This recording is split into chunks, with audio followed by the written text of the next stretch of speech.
Okay. Want to get started? Yes. I'd like to call the meeting of the Education and Government Committee to order. First up on our agenda is discussion and a presentation. At this point, I'd like to turn over the floor to Bob Albrecht, Steve Smith, and Tolga Moravsky from the Mohawk Valley Economic Development District and the Mohawk Valley Collective. Keep Mohawk Valley beautiful. Keep Mohawk Valley beautiful. To be giving a presentation on land banks. So, the floor is yours. I'm Bob Albrecht. I'm the chair of the Keep Mohawk Valley Beautiful Board of Directors. The Keep Mohawk Valley Beautiful has two parent organizations. One is Keep America Beautiful, which is the largest organization of volunteers in the country. And we are an affiliate in good standing. Keep America Beautiful is interested in recycling, reduction of solid waste, and beautification and greening of public spaces, or all things regarding sustainability. We have another parent organization, and that is the Mohawk Valley Economic Development District that Steve was going to talk to you about. We represent the same 6 counties, including this county, that the Mohawk Valley Economic Development District represents. We do different work, but the executive director of Keep Mohawk Valley Beautiful is the same executive director that the Mohawk Valley Economic Development District has. It's very hard to run through these names like this. One of the things that we've only been in existence, I think we figured 10 months now? It's been a year. It had been a year? And one of the things we decided to investigate last February was the possibility of a 6-county land bank. And where we are today, there have been 2 resolutions by the Board of Directors, one to investigate, and today we had a Board of Directors meeting, and the resolution was to go forward, to meet with counties, to talk to county leaders, to take it to the next step if this is going to go anywhere. That's a brief overview, and let me turn it over to Steve Smith. What's that? Oh, hey, there you go. Just use this as my podium. I'm Steve Smith. I'm Executive Director of the Mohawk Valley Economic Development District. I believe right now John Duchessi, not here tonight, but he's one of our directors, along with Matt Ossenfort, along with many others that represent Montgomery County on my board of directors. We can have up to 50 board of directors as long as 51% of them are public elected officials. I just wanted to talk about what we've done over the last year in about 1 minute to where we are tonight at this point. What do we do? One thing that we do is we do several revolving loan funds. Some of the loan funds that we've done, the loans that we've done in Montgomery County, let's say in the last 10-15 years, have been Access Transportation, Alden Equipment, thanks to Bob Pertel, Sunset Refuse, Beckman Converting, Resource Center for Independent Living, Richardson Brands is our most recent couple loans that we've lent out here in Montgomery County. Another item that we do is we do local government training. We train local government officials. Our next training session will be actually tomorrow night at SUNY Poly. The new SUNY, used to be SUNY IT, now it's SUNY Poly.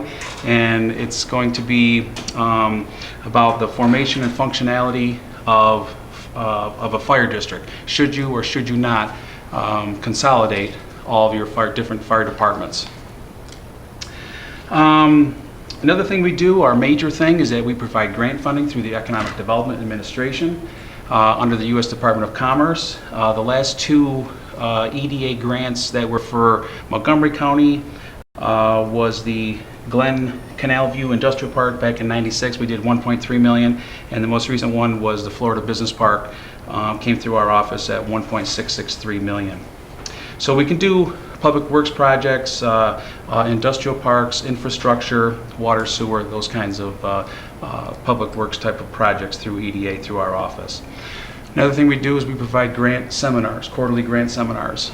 We usually have 15 to 20 different local government leaders come to our office every 3 months from all 6 of our counties that we cover.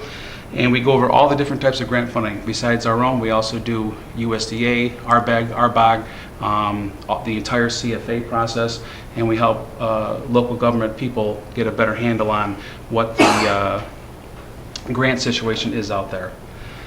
Our last thing, Keep Mohawk Valley Beautiful. We were approached 1 year ago this month by the affiliate of Keep Mohawk Valley Beautiful, which only covered Oneida and Herkimer County. They approached my office. We're only a two-person office, myself and my administrative director, Stacy Halloran. And they said, would you be interested in expanding our two-county Keep Mohawk Valley Beautiful into 6? I said, sure, let's go for it. So we asked for letters of support from all 6 of our counties, and we received that back. So we became a national sub-affiliate, or excuse me, an affiliate of the national organization Keep America Beautiful. Keep America Beautiful has 3 major components: litter prevention, waste reduction, and city beautification. And since we started last November through about March, through Bob Elbrook, our chairperson of Keep Mohawk Valley Beautiful, we have our own board of directors. It's a standing committee of MVDD. Knowing Tolga Morawski, the idea of a land bank came off of our 3rd component of being part of Keep Mohawk Valley Beautiful, starting a regional effort of a possible 6-county land bank. So that's where we are tonight, with one goal is to take vacant and dilapidated properties, those properties that are constant on the auction list. They constantly have that blue tarp that's ripped in half and hanging by shreds during the winter. And to get those properties back on the tax rolls, that's the only item the land bank does, is take those kind of properties and get them back on the tax rolls. And by doing that, by either deconstruction or remodeling or demolishing or whatever avenue we have to do, we want to beautify the buildings in every single county, every single village, every single town, whatever we can, through the land bank. So that's why we are here tonight. We've done 3 major forums. We've done one at Fulton Montgomery Community College. We've done one at Herkimer County Community College for the folks at Herkimer County, and we just did one last Monday night down at Hartwick College for Schoharie and Otsego County. So what we did was, it was basically a go or a no-go. We had surveys sent out to every person that came, so we received dozens and dozens of surveys back. Everybody's interested. Everybody wants to know more. Go for it. So that's where we are tonight. We've had with Tolga's expertise, he's going to do a little presentation here about the land bank. But Montgomery County is our first county where we're taking the actual next step in the process of applying, getting a pre-application put in to actually start the process of forming a regional land bank. So that's where we are tonight. Okay? So Tolga, you're up. All right, thanks. Okay, hi everybody. Hi. So I have 2 PowerPoints that I'm going to go through, and you have to forgive me, I'm not a PC guy, so I'm going to do my best here to make it work. Some of the lights off. Oh, yep. Oh, I think it's all right. This was pretty bright.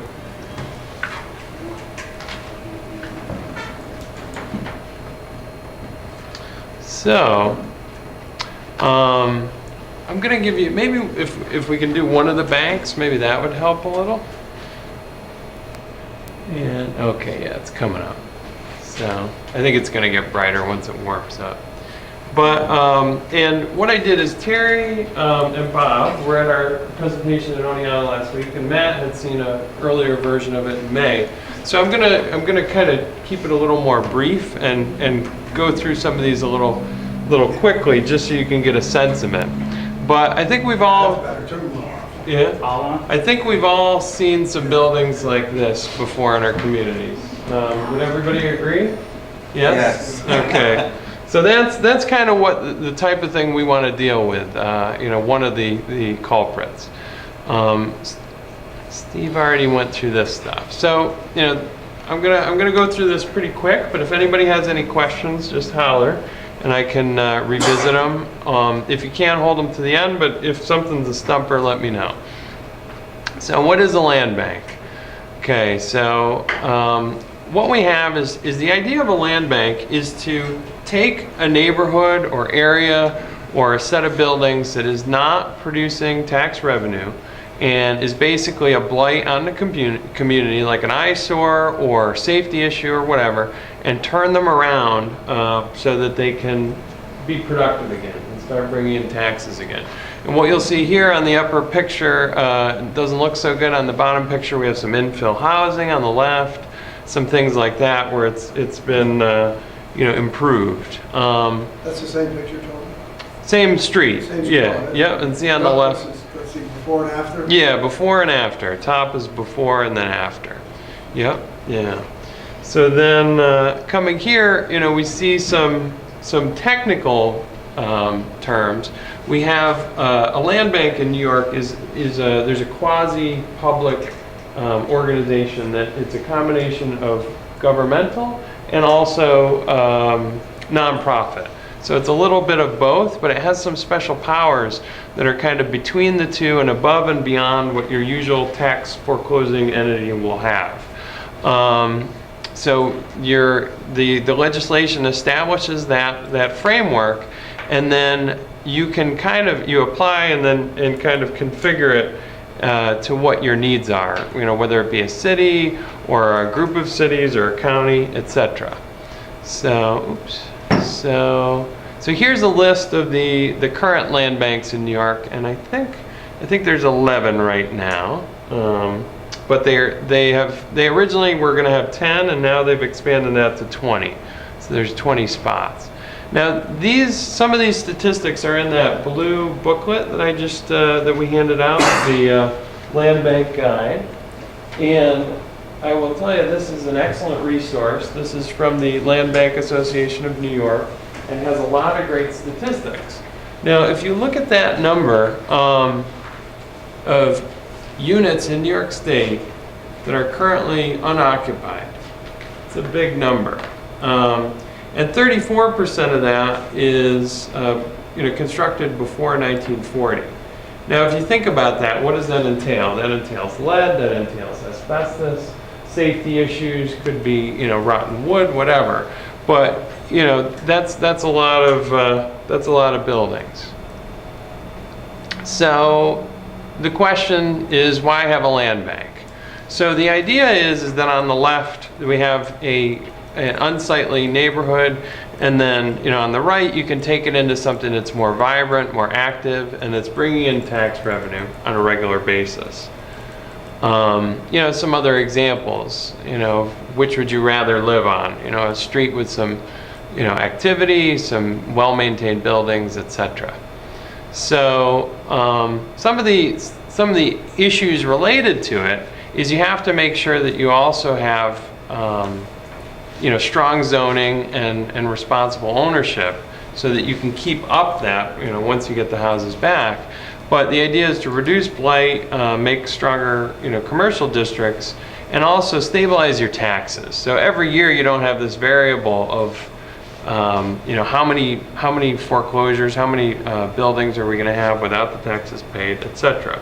And also they can be used to attract new residents. You can get very creative with things. A lot of cities and states that have been doing land banks have been doing things like they'll go in and say, okay, we're going to give you this house for a very discounted rate, but you have to pay the taxes and you have to continue the work, or they'll do a pilot where they do a payment in lieu of taxes to put the money back and get it going quickly. All right. So I think we'll skip that. All right, so one thing I'm going to do to jump between the first presentation and the second, I got a presentation from Syracuse and their land bank. And this deals with, I think, some of the figures that you guys will be more interested in. Some of the tax numbers, some of the things like that, and how it affects the bottom line for the county. Now, obviously, Syracuse is a much different situation from Montgomery County, but there are parallels. So, again, they recap with, their objective is to deal with these tax delinquent and abandoned properties. And then it goes through some of the technical steps. So that will also be applicable to the county if they decide to move forward. So they talk a little bit about, and the GSPDC is the acronym for the Syracuse Land Bank.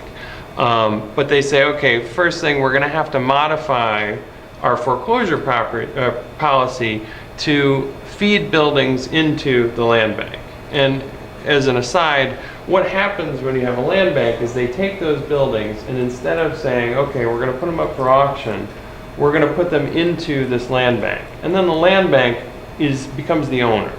And then at that point, they have to go out and it's their mission to market these buildings and basically generate their own revenue. So if I have a building in a land bank and then, I get it for, a low, like let's say they invest 10,000 into it, to get it up to speed, and then they turn around and sell it for 20,000, then that would go back into their bottom line. That's a very, pretty oversimplification, but, you get the sense of it. All right, and so one of the things that they talked about is the fact that modifying the foreclosure process so that it makes it easier to streamline everything, as opposed to, most places I think have, the waiting period is several months, where what they would do is legislatively you drop that down to 30 days or something like that. So basically the land bank isn't sitting around waiting and waiting for the building to get into worse shape or the roof to have further issues. All right. So what this is a situation of bigger cities where they have a lot of properties. They have a backlog. I don't know. I haven't talked to Sean about what the number is in our county, but there they had a backlog of 3,900 properties in Syracuse that were just waiting to be foreclosed because they didn't have the resources to deal with them. And so then each year they're adding 600 new properties to their foreclosures. So these are some big numbers that obviously we're not going to have in Montgomery, but it just gives you a sense of how big the problem can be in some of our cities. This talks about some of the steps that are taken when they're doing a foreclosure. They go in waves. They'll transfer the titles. Then they have a legislative motion to make that effective, to move everything over to the land bank. And then they eventually want to get to current year, where they're just dealing with the current properties, and then the land bank is dealing with everything else. One of the other steps is we have to, the land bank would go to all the communities within the counties that are affected, all the towns, the villages, the cities, and get approval. The land bank legislation allows for what's called the 50%, the 55 split, which means that for the next 5 years, once the land bank owned building is sold and goes back onto the tax rolls, half the taxes go to the land bank. And that helps fund the land bank moving forward so that they have operating capital to continue doing their work. But now if, let's say we're in Canajoharie, and Canajoharie says, we don't agree with that. We don't want, and you also have to go to the schools too. If Canajoharie says, we don't agree with that, we want all the money, then, there's a couple different options. You can say, well, we'll press on and we'll do it without it. Or you can say, okay, until we have approval, we're not going to do projects in your community. And then it'll be overlooked or whatever. But, there's a lot of, flexibility there. But obviously you need to figure out how you're going to fund the land bank going forward. Usually there's some initial investment of some money that starts it off, but it has to be self-sustaining. Because without that continual capital, it's not going to be able to do what it needs to do. This just talks a little bit about the logistics when they're doing a foreclosure, the notice, things like that. One of the reasons I left this slide in the next couple slides, is what they do is, and they'll also work with people to help them, avoid foreclosure, of course, if it's an occupied house. The idea isn't to kick people out of their houses. The idea is to get those houses that are owned by absentee landlords that sit vacant and, you know, deal with those. Well, one of the things that happened in Syracuse, and I think a lot of the other land banks, is this provided a huge incentive for the city to collect back taxes. All of a sudden they could say, well, you know, this is kind of out of our hands. You know, in, you know, May, when the foreclosure comes around, there's not going to be any making a deal or whatever. This is going to be, this other entity, this third party, is going to come in and it's going to take the tax foreclosure properties. And then that's going to be it. So what happened in Syracuse, I think they have some figures, is the rates, I think I have it here. Yeah, the rates, I'm not sure, I don't have the slide here, but it's in your book. The tax collection rates went up 80%. So all of a sudden, you know, they were getting much more consistent, you know, people paying the taxes. And then the people that didn't was what they were dealing with at the land bank. The real idea is enforcement and keeping it out of the land bank if possible, so that these properties are not just going year after year. All right? Now this slide deals with some of the actions and some of the ways that the land bank will operate. You see over in the lower right, we have hold and maintain, assemble with adjacent sites, hold for municipality or development partner, market for sale as is or lease, stabilize, rehab, or demolish, deconstruct. So that's kind of the land bank toolbox that they have. And with something like a assemble with adjacent sites, one thing that they did in Syracuse is they had a few regions that were kind of growing and becoming popular with a younger set. And so what they did is they had 6 properties out of 10 that came up to the land bank. So then they went and they bought the other 4 properties, you know, at a reasonable rate. And then they marketed this whole block to a commercial developer that went in and now is putting in storefronts and doing apartments on the upper levels.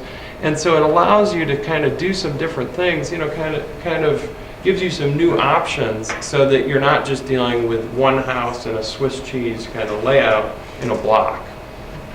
The other action steps I'll go through in the other part of my presentation. So we're just going to hold the questions for now, if you would. I'm going to switch back.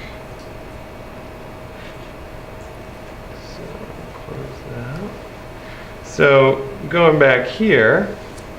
So this talks a little background about myself. I've met some of you before.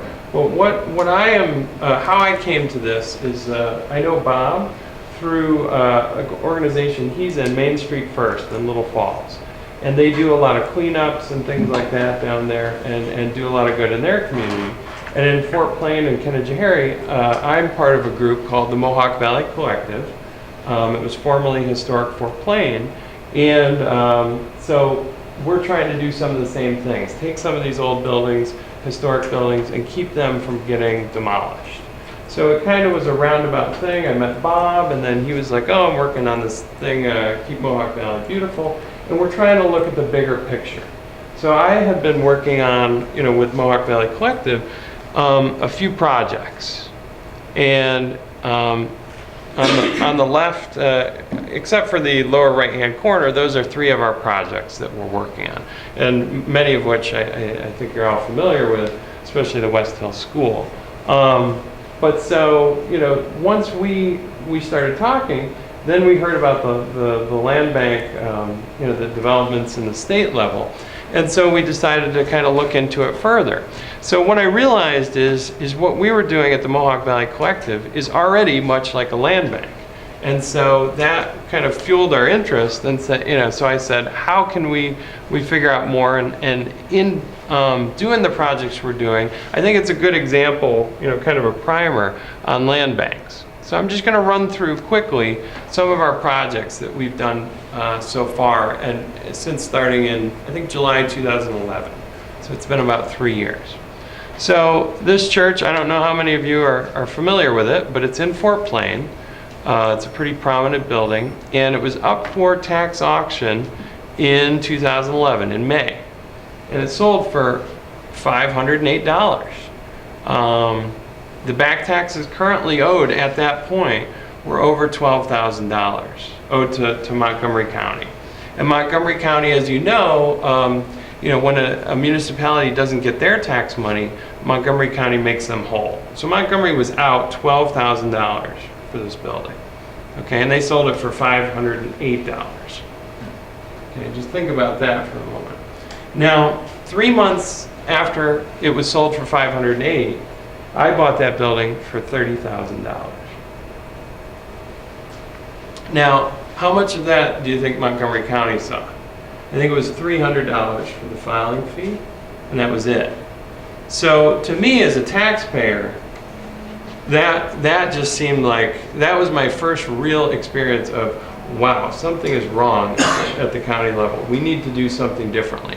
Because that $12,000 should have been paid back into the county from that $30,000. I mean, that's just my opinion.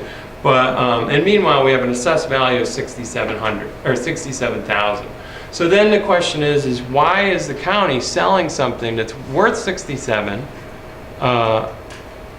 owes $12,000? Why are we selling it for $508,000? What's the hurry? You know, and I think I know what the hurry is everybody's afraid of liability. Everybody's afraid, what if the bell tower falls? What if the roof has a leak? What if a kid gets in there and sues us and whatever? Now, just as a side note, something that I discovered when talking to the Syracuse Land Bank, we pay per building about $2,000 a year in liability insurance.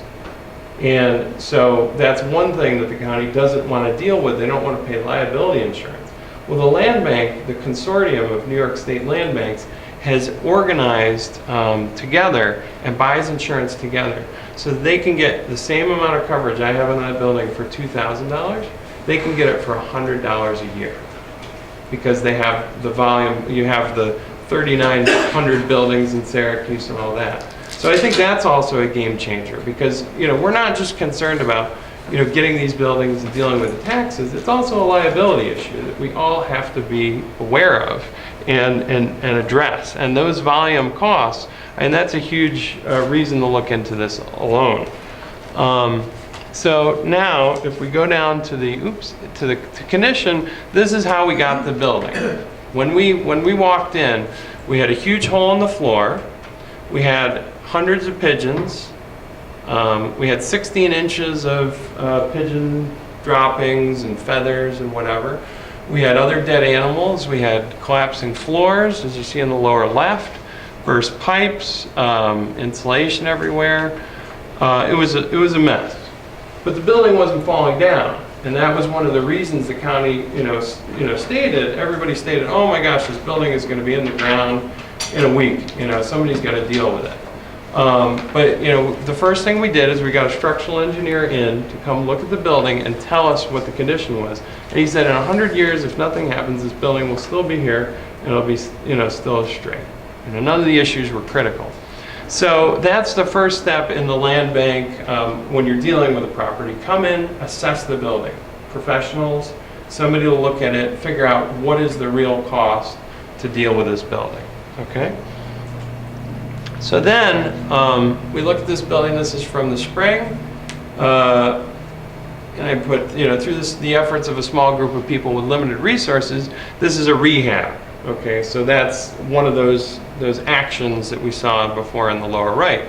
So now we have music events, we have cultural events, we have that room on the lower right is now a recording studio for local musicians.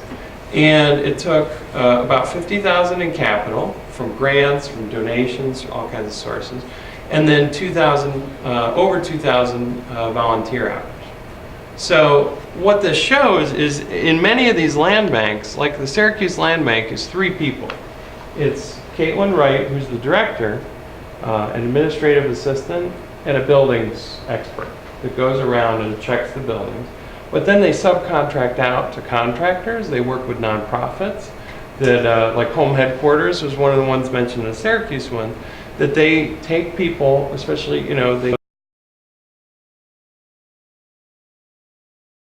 they take people that are untrained, unskilled, whatever, and they train them, they hire them and train them to work on these buildings and rehab them. So you're kind of killing two birds with one stone. You may be taking people off social services, you may be giving a person a career. In the case of Fort Plain, we just worked with a lot of volunteer community groups that were already there. I mean, Tom sees it, you know, he's been to a lot of our events. So, but, you know, in my mind, this is a success story, especially considering, you know, the minimal of investment when you look at the, I mean, we're still barely at the assessed value at the building that we've invested in. So that's money well spent in my mind. So then our next example, to the right of the church, which is the church you just saw the interior of, that white little Italianate sandwiched between those two buildings.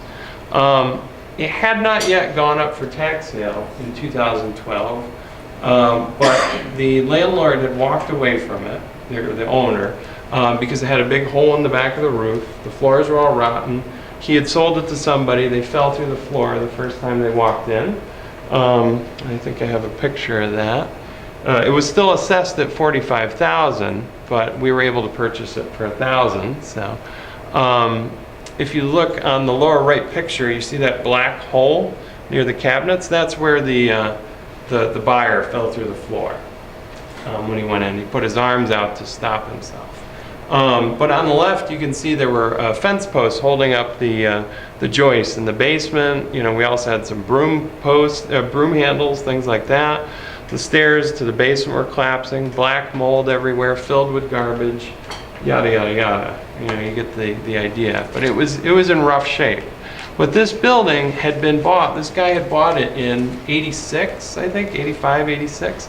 And if you look at that picture, the middle one on the right side, you can see there's particle board over the floors. Now the reason for that is because every time there was a new leak in the roof, he would just put another layer of particle board on the floor to cover the holes, you know, where it would go through. And people were living in this building up until about 1.5 years before we bought it. So, I mean, somebody was living in this. So this is something that I don't think any of us want in our communities. And it was just a mess. But he hadn't put a dime into it other than the plywood and the particle board and, you know, some bad patch jobs on the roof. So we were able to buy it for $1,000.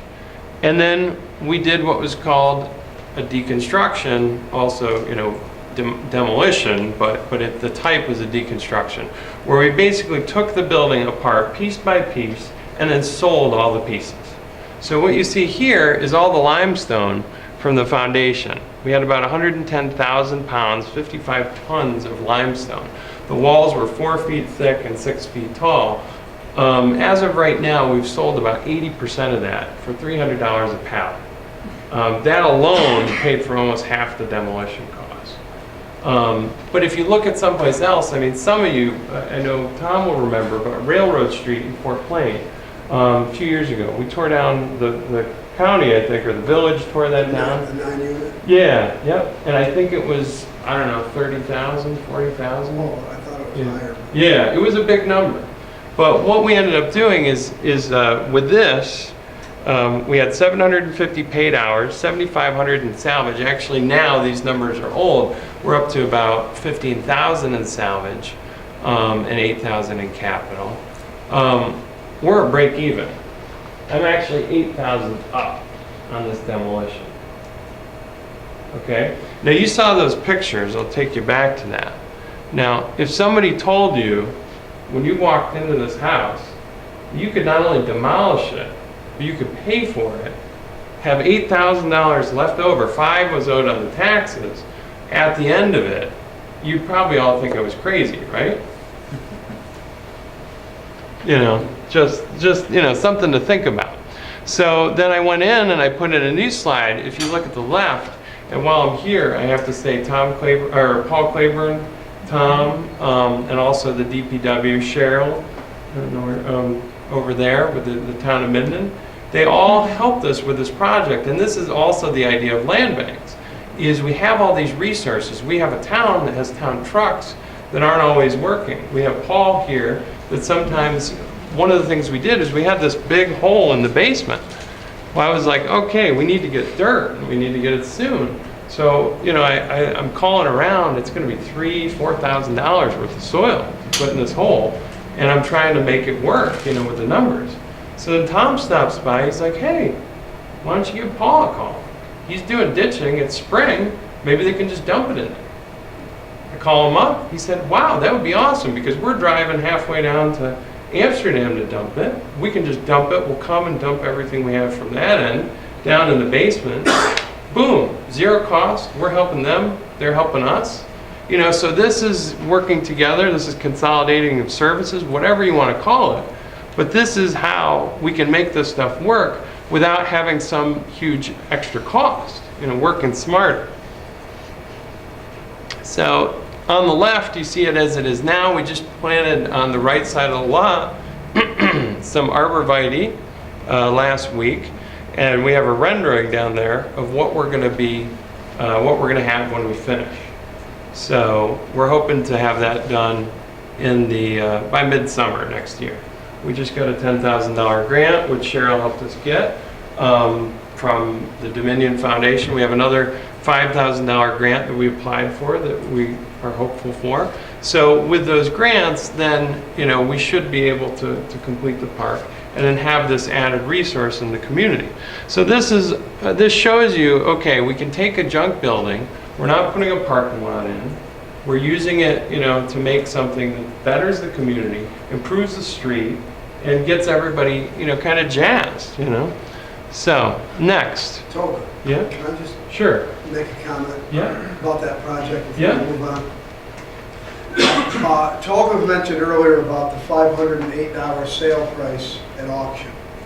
And while you hate to bring up sore subjects, yeah, I think it's important to understand that the $508 wasn't you that was the buyer. oh no. It was the purchaser who ended up selling it to you for the $12,000. But the point I'm No, making, he sold it to me for $30,000. $30,000. Yeah. But the point I'm making is that person's intentions. Am I right or wrong? Mhm. The intent of what was going to happen with that building was to piece it out. Yeah, So not only did that building, was that building able to be saved, but the $30,000 that you purchased it for, had this land bank been in existence, that park right now would be done. yeah. That's Right a good or wrong? analogy. That's a good I mean, analogy. you can't misplay.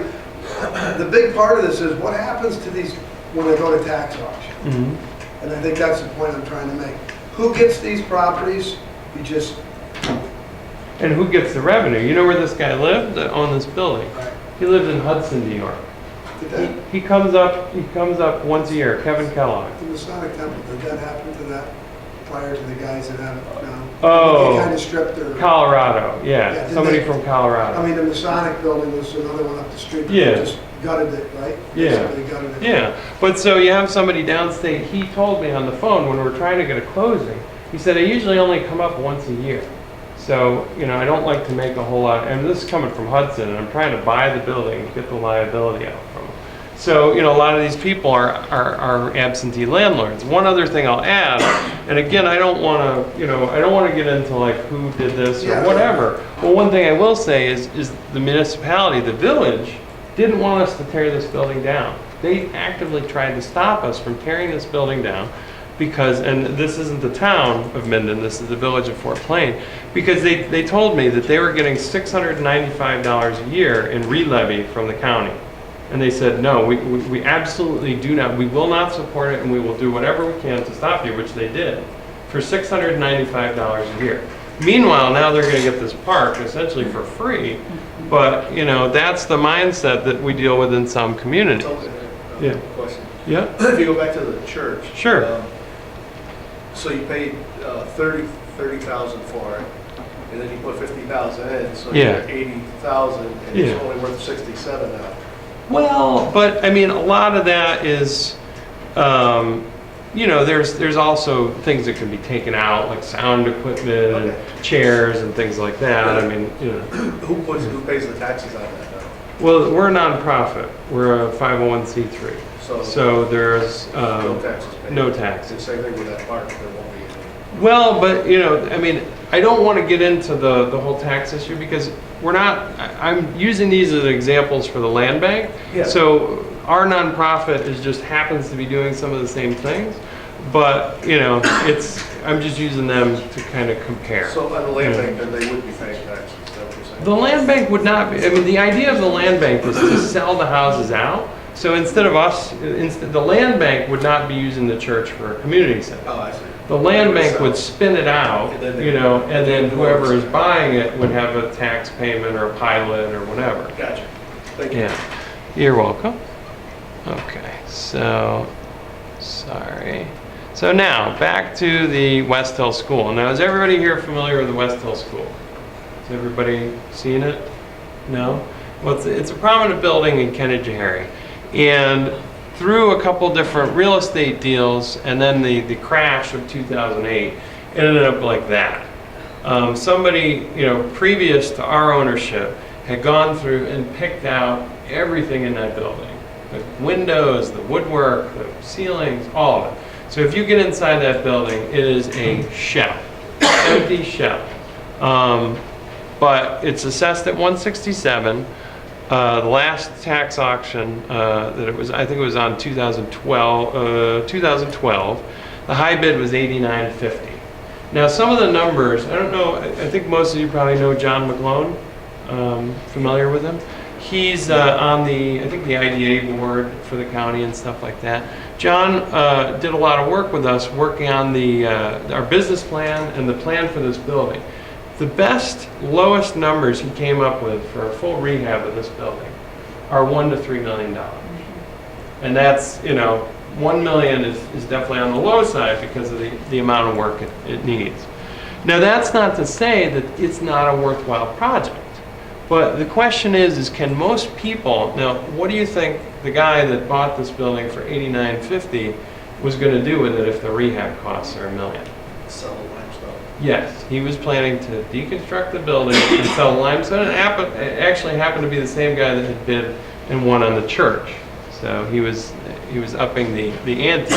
So we need to decide, and part of the idea of the land bank is we need to decide that our buildings are a resource. Our buildings are, what forms our budget by and large, but also there's something that it's not an expendable resource. So this building, once it's gone, then, you can't bring that back. You can't rebuild something like that today. Now, let's say, one of the ideas that we're looking at doing with this building is putting in a brewery and a boutique hotel. And partnering, either trying to partner with a developer or spin it out, to a developer. And this is something a land bank would do.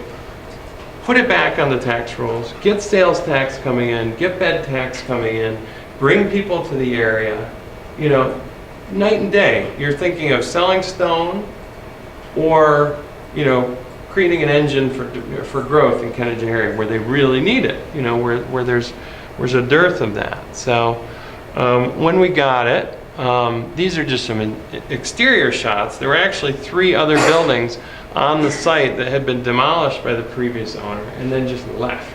So the waste was all sitting there. Again, you had hundreds of pigeons, everything was overgrown with sumac, pretty bad shape. So now what we have is what's called a stabilization. Okay, it's not the best case, but what we've done is we've fixed the gaping holes you can walk through in the roof. We've stopped the water coming into the building. The pigeons are gone. We've been taking out these plywood pieces and replacing them with something that looks like a window. Now, it's not a window that's going to be $1,500 per window, but it's something that when somebody's driving by and they're thinking, can I imagine this as a brewery? Or, would you rather look at that picture on the right? It looks a little more, something you can imagine. So that's the type of thing the land bank would do. The land bank is going to say, okay, we don't have a budget of $3 million. We don't have that money. But then you have a group of people that can market this property and go out and find a partner to work on that and say, okay, we have access to financing, we have access to the resources of the MBDD, things like that, so we can start to make these projects happen. And that's really the differentiator. Because if this goes back to the county, let's say, because, you know, there's still some tax issues, let's say, that came over because of some paperwork problems. But if this goes back to the county, what you're going to see is you're going to see a repeat of that 8950. We've been working on and marketing this building for 2 years.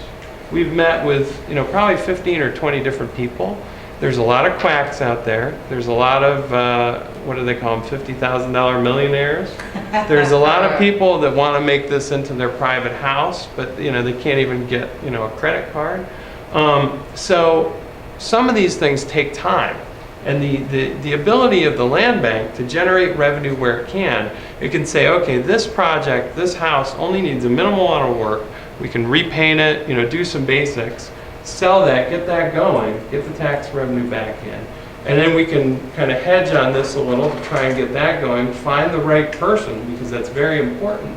And you can get things moving. What you're not going to do is you're not going to get another Kevin Kellogg, who's the guy in Hudson that owned that house, that just basically rented it and rented it and rented it until it was unrentable, and then he walked away from it.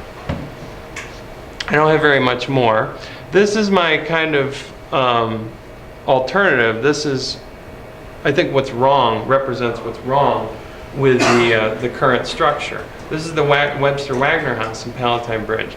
This guy was a very important inventor, state senator, had built this beautiful mansion, had a part in the railroad industry, was very wealthy, millionaire at the time. But his house wasn't taken care of, which is a local codes issue. That's not something that you know, this would deal with. But what happened at the end is it ended up in the tax auction.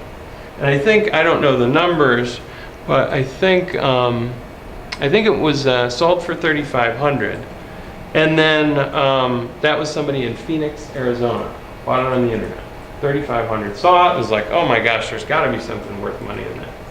Then he went through it, realized it was a disaster. So he resold it to a boxing instructor from Kingston that thought he was going to get $1 million off of it by parting it out. So he started parting it out, and now, I don't know how many of you have been through Palatine, it's down about 3/4 of that. But I think he's walked away from the project. So now, who ends up, you know, with this building? That's one of the questions. If he can't afford to finish it, or doesn't want to deal with it, does it go back to the county? Does the town have to deal with it? The village? Where are those costs and that money going to come from? And what it becomes is a scramble. Now we have a building that sits on the highway, Route 5. Could fall into the road, whatever. You know, you have all these issues that a land bank sort of codifies and provides a streamlined process for, so that we can go through this process. And now it's the land bank's issue. They have the insurance. They have a team of people that can go in and demolish it in a reasonable amount of time. But then also with something like this, they can say, okay, you know, we also have historians and people that can go in and get, you know, any artifacts, so that they're not stripped out by that guy that got it for $35 or $1,000, and they can go into the county archives or go into the county museum instead of walking out into, you know, some guy in Arizona's living room. You know, Let me get a painting out of there or something. they got lots of stuff out of there, tons of Some stuff. pieces that were there when Wagner lived there. Portraits of Wagner, furniture, some beautiful stuff. But what happens is, again, like the housing stock, which is one of our assets, we're letting go things in these tax auctions that we don't have to, because we're selling out to the lowest bid. I mean, it's like $3,500. Is it even worth it to go through the headache? I mean, the auction was 1.5 years ago, and now this building sits half demolished. It's not a good result for anybody. Palatine, they have this eyesore, it's unsafe, whatever, and it takes 18 months, I mean, till now, to get it to that point, when we could have had it down in a controlled way, in a reasonable amount of time, and, you know, in 2 months. Okay, so Sam's not here, so that just gives you a historical image of the building on the left there. But that's pretty much, you know, my presentation, but, you know, I'm happy to take any questions Oh, if good. anybody has them. I went to school at the West Hill School. Uh-huh. So, And I should say again, Tom is the one that brought us in, first introduced us to that, idea. I remember being tied to my chair in that school, so it brings back a lot of memories for me. Seriously. Could the land bank, I mean, you see these older schools like that, and some maybe not quite as nice, every day closing for the new build.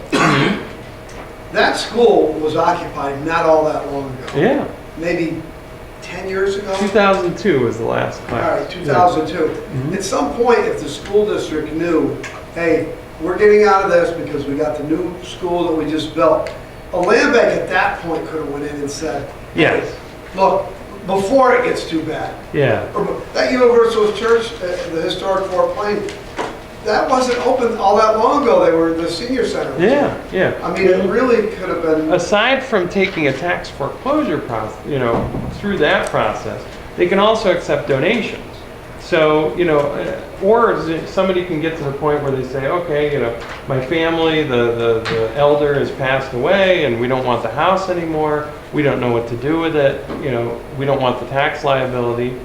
Just take it. You can donate it to the land bank. There's also, I think Matt has some experience with this with Habitat, but there's also REO Match, which is a real estate clearinghouse for banks, where they get into foreclosures that the banks have taken, where they might say, okay, they foreclose on a house, and they're like, well, we got to mow the lawn, we got to pay the taxes, we got to shovel the snow, fix the roof. We don't want to deal with it, so they'll give you the house, and they'll say, here, take $20,000 or $10,000, whatever. They'll give you some sort of a stipend to kind of help pay for the maintenance, but they just want it off their books because they realize, like with our church, Citibank owned that church because they walked away from it.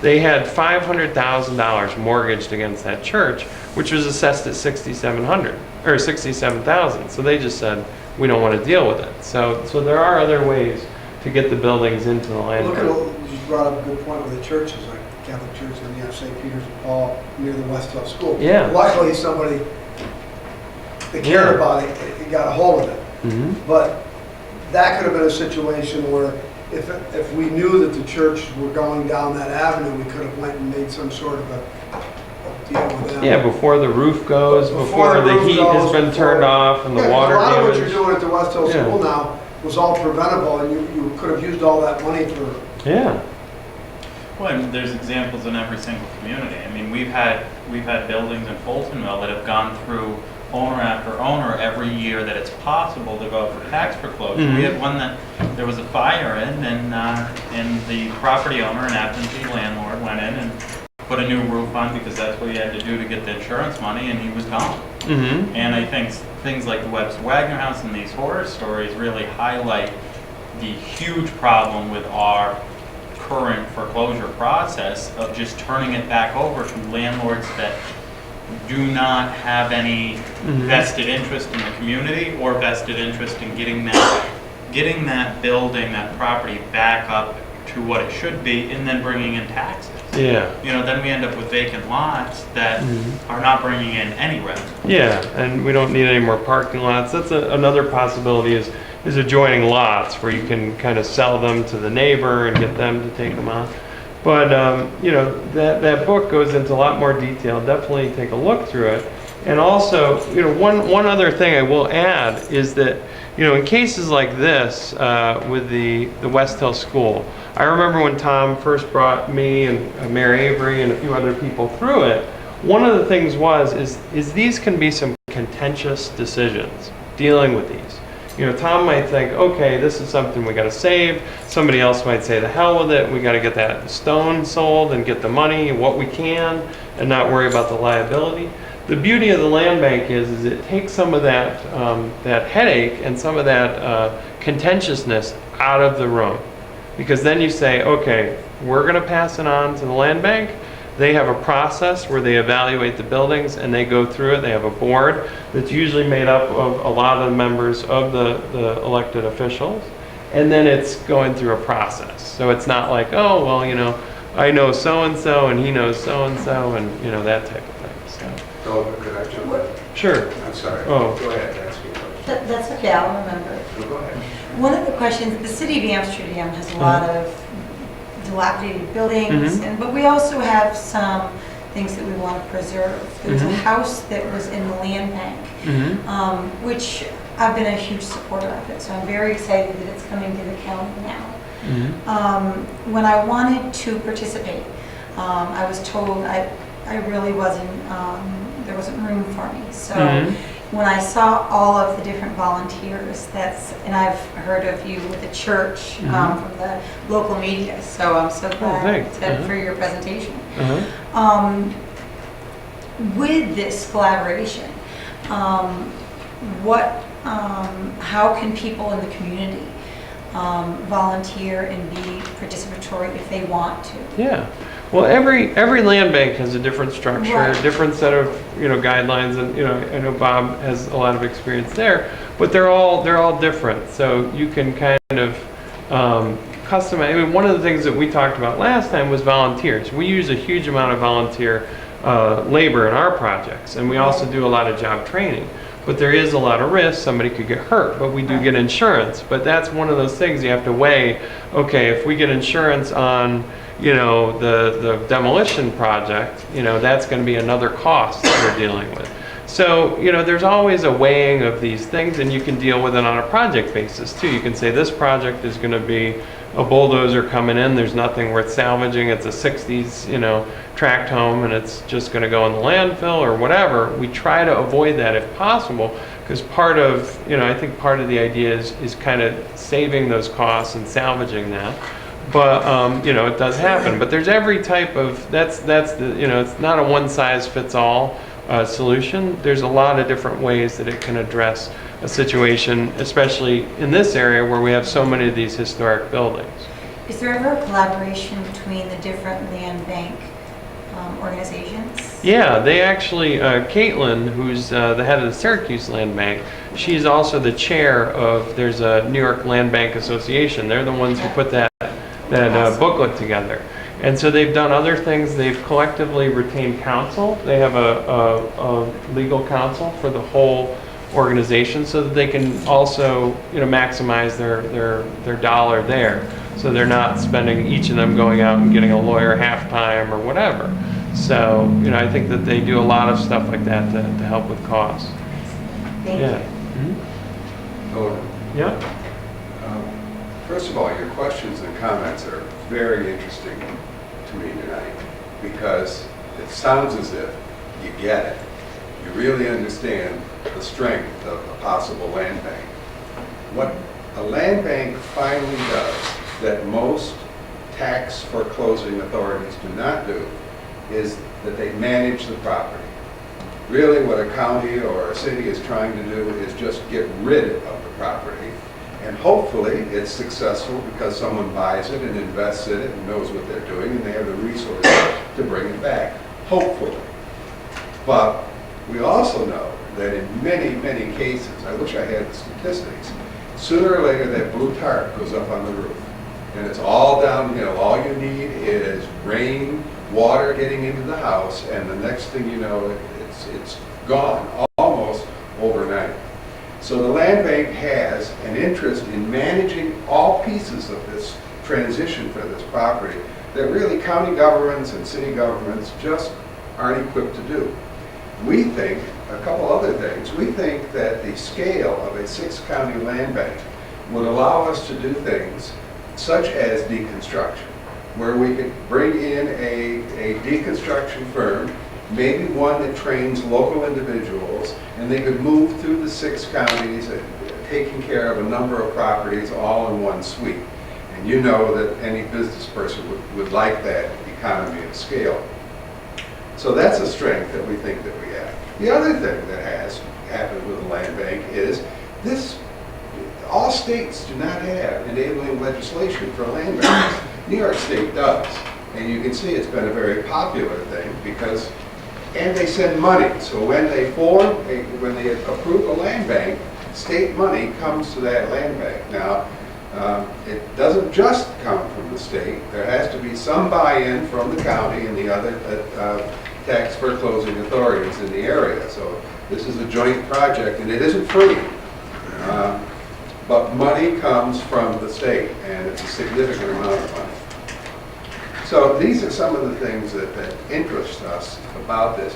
There are a couple things that are unique about our conversation about a land bank.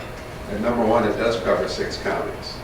And most of those other land banks, if you notice, were centered around huge cities. And what we're trying to do is to take care of all of those smaller municipalities in these counties. Nobody else is talking about doing that. So that gives us a unique approach. It gives us some credibility. There's one other thing that we're trying to, the other piece that we're doing, that we're talking about, that no one else is talking about at the other land banks, is this whole business of deconstruction.